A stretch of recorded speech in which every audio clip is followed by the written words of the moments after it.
सोचिए एक ऐसा प्रयोग जहां 1 साल के बच्चे से लेके 100 साल के बुजुर्ग तक हर कोई एक ही मैदान पर मौजूद हो। आज के इस एक्सप्लेनर में हम सीधे एक ऐसे ही विशाल और थोड़े क्रेजी एक्सपेरिमेंट में डाइव इन करने वाले हैं। इससे हर एक पीढ़ी की फिजिकल और मेंटल लिमिट्स को परखने के लिए डिजाइन किया गया था। ये कोई आम खेल नहीं है, बल्कि ये जानने का एक बेहद ही स्ट्रक्चर्ड और थोड़ा सा क्रूर तरीका है कि आखिर इंसानी शरीर अलग अलग उम्र में कैसे रिएक्ट करता है। तो आखिर इस पूरी मशक्कत का मुख्य सवाल क्या है? वो ये है कि मानवता की सबसे प्राइम या बेहतरीन उम्र आखिर होती कौन सी है? क्या ये वो उम्र है जब हमारे पास सबसे ज्यादा शारीरिक ताकत होती है, या फिर वो जब हमारे पास जिंदगी का सबसे ज्यादा अनुभव होता है? इस सवाल का एकदम सटीक जवाब ढूंढने के लिए इसमें हिस्सा लेने वालों को एक के बाद एक कई थका देने वाली चुनौतियों से गुजरना पड़ा, और जो भी पीछे छूट गया उसे बिना किसी रहम के गेम से बाहर कर दिया गया। और इस टेस्ट का स्केल देखिए। शुरुआत से ही ये साफ कर दिया गया कि ये कोई छोटी मोटी चीज नहीं है। इसमें पूरे 100 लोगों ने हिस्सा लिया, और सबसे कमाल की बात तो ये है कि 1 साल से लेकर 100 साल तक की हर एक उम्र का एक इंसान यहां मौजूद था। ये सिर्फ एक नंबर नहीं है, बल्कि ये 100 अलग अलग पीढ़ियों की कहानियों और उनकी ताकतों का एक ऐसा मिक्सचर है जो शायद ही कभी देखने को मिले। अब जाहिर सी बात है, किसी को अपनी लिमिट्स पार करने के लिए कोई सॉलिड मोटिवेशन तो चाहिए ना। तो यहां दांव पर लगे थे पूरे $2,50,000, और वो भी सिर्फ उस एक इंसान के लिए जो आखिर तक टिकेगा। इतनी बड़ी रकम का सीधा सा मतलब था कि कोई भी आसानी से हार मानने वाला तो नहीं था। इस पैसे ने गेम में एक ऐसा टेंशन पैदा कर दिया जिसने हर किसी को अपना दर्द भूलकर आगे बढ़ने पर मजबूर कर दिया। तो छटनी शुरू होती है एक रेस से। सुनने में सिंपल लगता है ना, बस फिनिश लाइन तक भागना है।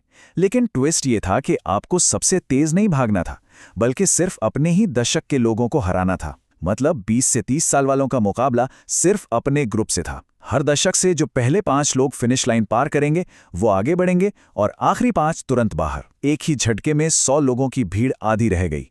रेस के बाद जो 50 लोग बचे वो पहुंचे अगले पड़ाव पर, डॉज बॉल। और यहीं से ना पीढ़ियों के बीच का फर्क एकदम साफ दिखने लगा। रेस में तो लोग खुद से मुकाबला कर रहे थे, लेकिन यहां एक दूसरे पर सीधा अटैक करना था। रूल्स एकदम सिंपल और खतरनाक थे। जर्सी के रंग से टीमें बनी, लाल लाइन पार की या बॉल लगी तो सीधा बाहर।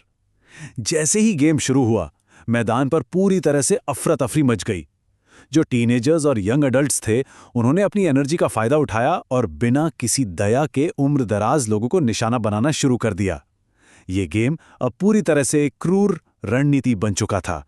और अगर आप इस डेटा को देखेंगे तो रिजल्ट्स एकदम शॉकिंग थे। इस डॉजबॉल की आक्रामकता और फुर्ती ने 40 साल से ऊपर के हर एक इंसान को गेम से बाहर कर दिया। बिल्कुल सही सुना आपने, 40 साल से ऊपर के 100% लोग एलिमिनेट हो गए। इस गेम ने यह साबित कर दिया कि जब बात तेज रिफ्लेक्सेस की आती है तो यंग जनरेशन का सच में कोई मुकाबला नहीं है।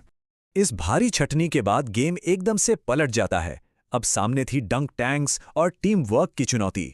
अब तक जो लोग एक दूसरे को गेम से बाहर कर रहे थे, अब उन्हें साथ मिलकर काम करना था। अब यहां एक बहुत ही मजेदार साइकोलॉजिकल मोड़ आता है। अचानक से गेम का पूरा पावर डायनामिक्स पलट गया।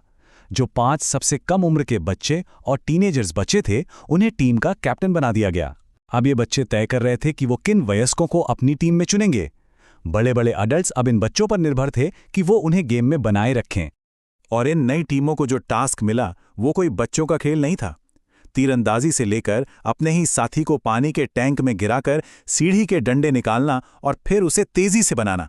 इतने भारी प्रेशर में एक्यूरेसी, स्विमिंग स्पीड और कंस्ट्रक्शन सब कुछ एक साथ टेस्ट हो रहा था। एक भी गलती और आप सीधा गेम से बाहर। इस भारी प्रेशर का नतीजा ये हुआ कि ग्रीन, पर्पल और एक और टीम ने सबसे तेजी से सीढ़ी बनाई और अपना बजर दबाकर टॉप 12 में अपनी जगह पक्की कर ली। और जो टीमें हार गईं, उन्हें रोते हुए घर लौटना पड़ा। ये पल सच में इमोशनल था और दिखाता है कि इस गेम में मेंटल स्ट्रेस कितना ज्यादा था।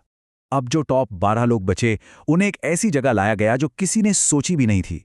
आसमान की ऊंचाइयों पर तैरता हुआ एक सॉकर शूटआउट। टीम वर्क अब खत्म हो चुका था और यहां से हर इंसान सिर्फ अपने लिए खेल रहा था। नियम बहुत ही सीधे और क्रूर थे। सबसे कम उम्र वाले को अपना अपोनेंट चुनना था, और ये भी तय करना था कि वो गोलकीपर बनेगा या किकर। गोल हुआ तो किकर जीता, और अगर रोक लिया तो गोलकीपर। हारने वाले को सीधे नीचे एक विशाल फोम पिट में कूदना था।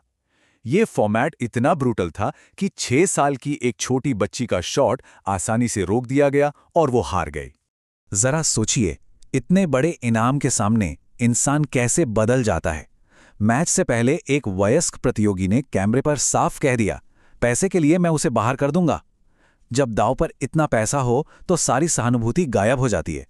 उस आदमी के लिए सामने खड़ी 6 साल की बच्ची कोई मायने नहीं रखती थी, उसे सिर्फ वो पैसा दिख रहा था। और अब आता है गेम का सबसे मुश्किल हिस्सा, धीरज की एक क्रूर परीक्षा।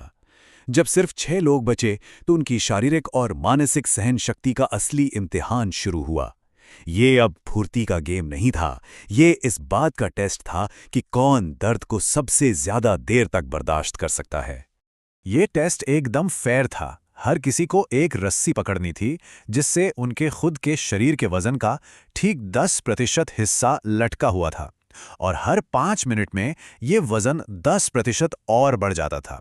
मैथ्स के हिसाब से ये सबके लिए बराबर था, लेकिन जैसे जैसे वजन बढ़ता गया उस रस्सी को पकड़े रहना एक टॉर्चर बनता गया।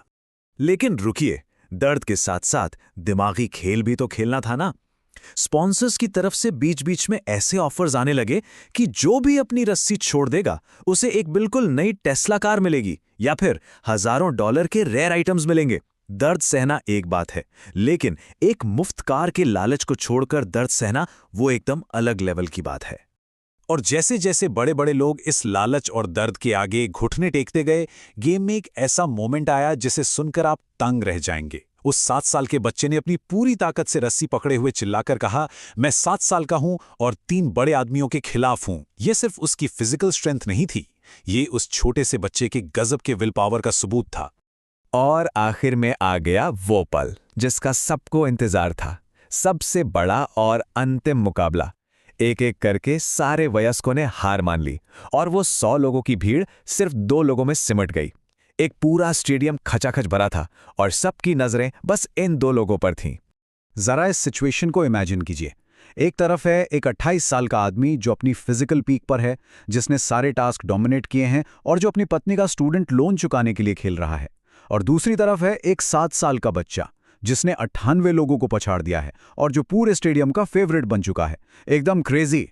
इस फाइनल गेम को बहुत ही स्मार्ट तरीके से बैलेंस किया गया। दोनों को किक मारनी थी, लेकिन लाइन उस 7 साल के बच्चे की ताकत के हिसाब से तय की गई थी। लेकिन असली ट्विस्ट था किस्मत का।